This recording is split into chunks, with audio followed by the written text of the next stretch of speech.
Welcome to Shenkman Education. My name is Marty Shenkman, and I'm joined by a colleague, Michael Richmond from the DAK Group.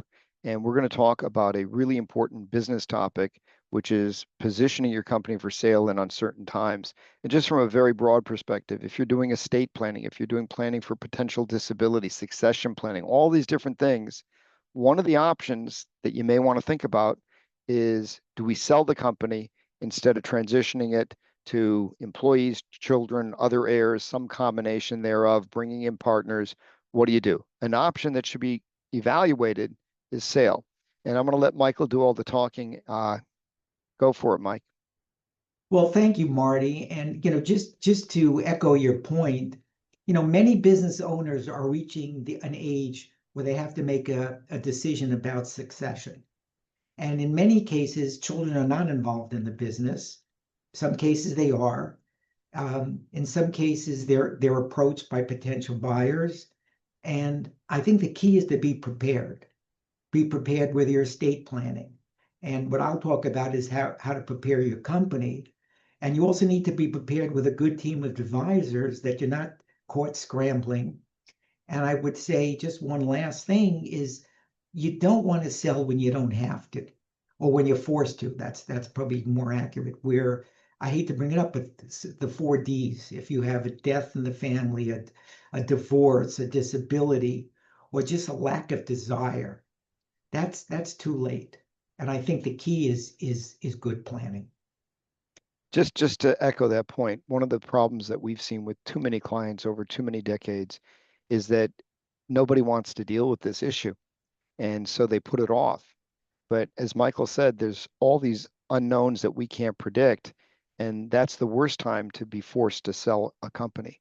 So if you're not sure what you're going to do, give some consideration to the concepts that Michael's going to present.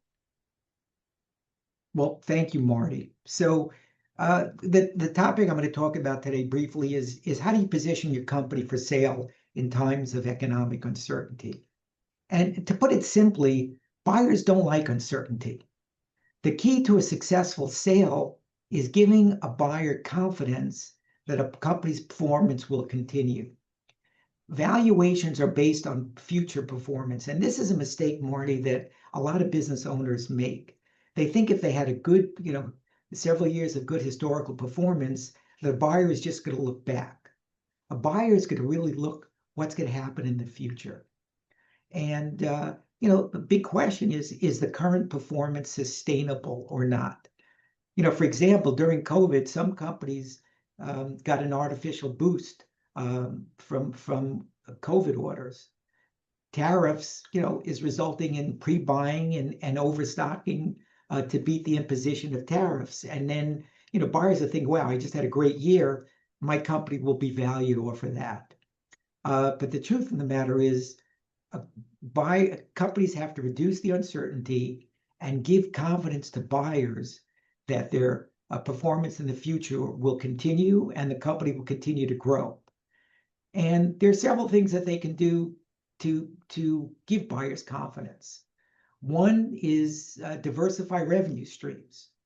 If companies have customer concentrations or product or even market concentrations, if possible, try to diversify.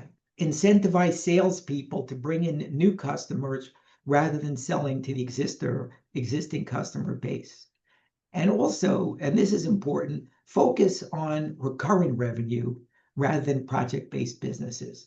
Buyers like to see that.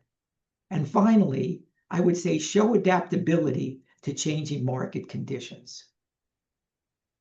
In addition, and this is very obviously now during times of COVID, during times of tariff, but diversify supply chains. Don't rely on one supplier. I think that there's been obviously there's been a move to China, and those potentially going to be heavily tariffed.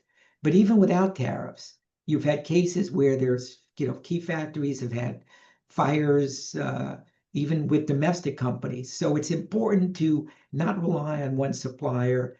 And I think it's important to maintain relationships with alternate suppliers, even at a slight impact on gross margin. I'm not saying have everything 50-50, but pre-clear other suppliers, test their quality, their product quality, so that you can quickly switch over if you need to. If there's supply chain fragility, um, a company will face valuation haircuts. A couple of other things they can do, and again, some of these suggestions I'm saying will take time, and the time to do is to prepare now. And then, the next is really ensure your financial transparency. What I mean by that is make sure your financials are clear, accurate, and up to date. You need to prepare detailed financial statements, forecasts, and cash flow analysis. And to the extent there are one-time charges, one-time earnings, those items should be detailed. To the extent that there's country club memberships and things which may be questionable business versus personal, just be aware of those and be prepared to outline those. And I would say also be prepared to demonstrate a company's resilience through past downturns. And finally, and this is important, be realistic about the valuation of your company. Everybody comes from the playing golf, and they've got a fellow member in the industry, and they just say, I got 10 times valuation. So my first question is 10 times what? Is it net income, pre-tax income, gross profits, EBITDA, and most of the time they can't answer that. So I just find that is, watch out for those locker room conversations. Michael, that's And like just nobody ever bought a stock that didn't go up tenfold, right? Right, Everybody buys only exactly. I the only hot buy stocks, winners. right? Exactly. I like that. Couple of other things that they would be helpful is if a company's doing well, understand what competitive advantages you have. If your margins are better than industry average, understand what makes you special, what makes you unique, and emphasize those unique qualities. Could be intellectual property, brand strength, customer loyalty, reputation in the market, your ability to show, adaptability, or maybe you're positioned in low risk, high potential areas, and that gives you some unique competitive advantages. And finally, and I don't want to underestimate this, even though I'm mentioning it last or near last, is build a strong management team. Ensure that your company can run independently without you. We always say, God forbid, if you get hit by a bus tomorrow, will your business continue? Highlight the experience of your leadership team. And this reduces the perceived risk for buyers. Overdependence on the owner or a key employee may potentially reduce valuations. And again, I touched on this briefly as a last point, but understand market valuation trends. Quite frankly, pre-COVID valuations were higher than they are today and may not come back for another 10 years. If we look at the cycle from the last recession in 2009 to up to COVID, it was about 11 years.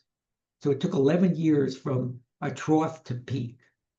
Now the market valuations are down about a half a turn to one turn, and I would say be realistic. Marty, anything else you'd like me to Yeah, let cover? me just make a couple of comments. One of the sort of themes of what Michael was saying is it, and he said it specifically. I want to reinforce it because it's really important. As we said earlier, it's not done enough, and that's time. The types of things to identify strengths and weaknesses, diversify a supply chain, all these things, they take time.